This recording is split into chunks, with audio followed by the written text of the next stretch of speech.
రేయ్, నువ్వు అతన్ని చూసావా? అతను వచ్చి నిన్ను కలుస్తాడు. నువ్వు జరిగినట్టు ఆయనకు చెప్పాలి. ఆయన వచ్చి నీకు హెల్ప్ చేస్తాడు. సార్, ఇప్పుడు ప్రాబ్లం ఏంటంటే ఎవరు తీసుకెళ్లారని కాదు, ఎవరిని తీసుకెళ్లారనేదే ప్రాబ్లం.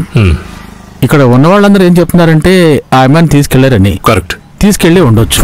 మనకి అతను చెప్పిన పేరు మాత్రమే తెలుసు, ఫోటో గానీ ఇక వేరే వేరే ఏ వివరాలు గానీ మనకి తెలియవు సార్. వాడేదో టీనా బోనా అనే పేరు చెప్తూ ఉన్నాడు. అంతా ప్రాబ్లం గానే ఉంది. ఈ జయమోహన్ లాంటి వ్యక్తి ఇక్కడ పరిస్థితిని చూడమంటే రాకుండా ఉంటానా ఏంటి? ముఖ్యంగా నీకోసం ఇందులో నాకు ఎలాంటి ప్రాబ్లం లేదు. మీరు డ్యూటీ చేయాలి కదా. అందులో తీసుకెళ్ళింది ఒక ఆడపిల్లని. మనకి ఆడపిల్లలు ఉంటారు కదా ఇళ్లలో. ఏమంటారు? కలుద్దాం.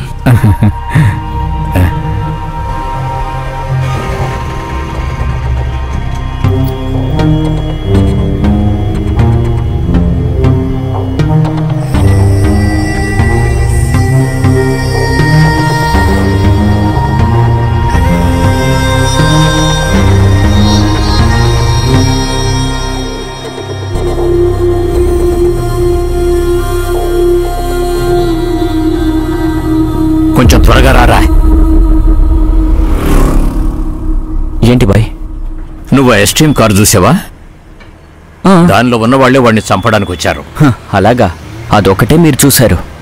అటుపక్క క్వాంటసా, ఓమిని అంతా వాళ్ళ మనుషులే. చూస్తూనే వణుకు పుట్టింది. వణుకంటే నాకు కాదు, ఆ పబ్లిక్ ఎవరైనా చూస్తే భయపడతారని. ఇవన్నీ కాకుండా పోలీసులు. ఈ పోలీసుల్ని ఇక్కడి నుంచి పంపించడానికి నీ దగ్గర మనుషులు ఎవరులేరా? పంపించాయి బాయ్. పోలీసుల విషయం నేను ఫోన్ చేసి చెప్పేశాను. Very good. మహా అయితే 15 నిమిషాలు వాళ్ళు వెళ్ళిపోతారు. కానీ సమస్య అది కాదు కదా. మరి ఇంకేంటి? వాడి కోసమే కదా గూండాలు వెయిట్ చేస్తున్నారు. మన పని జరగాలి కదా. ఆ డబ్బులు ఈ రోజు కాకుండా రేపు మారిస్తే?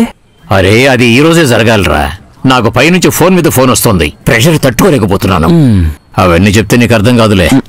మరి ఇప్పుడు ఏం చేయాలి? నేనేం ఆలోచిస్తున్నానంటే మనం ఒక పని చేద్దాం. నువ్వు తీసుకెళ్ళు. ఎటి? నేనా? భయంగా ఉందా? భయమా? అసలు భయం అంటే ఏంటి బాయ్? నువ్వు టైం వేస్ట్ చేయదు. నువ్వు పైకెళ్ళి ఆవిడ దగ్గర నుంచి బ్యాంక్ తాళం తీసుకుని రూమ్కి రా. నేను అక్కడికి వస్తాను.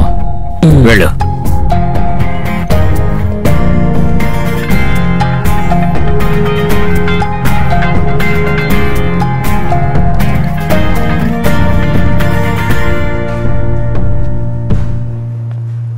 చూడండి, ఒక సెక్యూరిటీ ఆఫీసర్ తన ప్లేస్లో కూర్చోకుండా లేకపోవడం అది పెద్ద విషయమేం కాదు.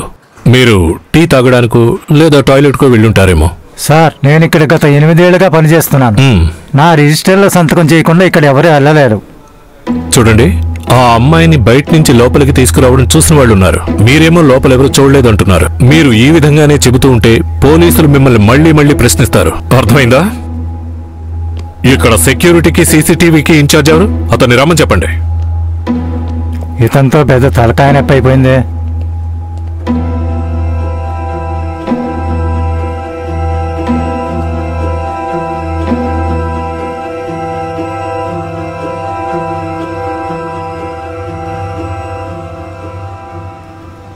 సార్, మేము ఇక్కడ 10 TB హార్డ్ డిస్క్ ని యూజ్ చేస్తున్నాం. ఇక్కడ మొత్తం నెట్వర్క్ లో కొన్ని కెమెరాస్ ఉన్నాయి. అవన్నీ కొద్దిగా స్పెసిఫికేషన్ ఉన్నవి. దానివల్ల కెనడాలో కొన్ని కెమెరాలకే రికార్డింగ్ ఫెసిలిటీ ఉంది. మిగతావన్నీ మానిటరింగ్ పర్పస్ కే. కానీ రికార్డింగ్ అయిన దాన్ని ఒక వ్యక్తి చూడాలనడం ఇదే ఫస్ట్ టైం. అది మాత్రమే కాకుండా ఇవన్నీ చూడాల్సిన అవసరం కూడా లేదు కదా సార్. మీరేమంటారు సార్? కాసేపు జరిగిన ఫుటేజ్గా నేను అడిగింది. సార్, అదే చెప్తున్నాను సార్. కొన్ని కెమెరాలు యూసేజ్ లో లేవు సార్. ఊరికే షో ఆఫ్ కోసం పెట్టాను.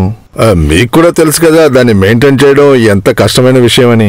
అందువల్ల రికార్డింగ్. అయితే లారెన్స్, ఈ టెక్నాలజీలవి నమ్మకూడదు అని అంటున్నారు, అంతేనా? అవును సార్.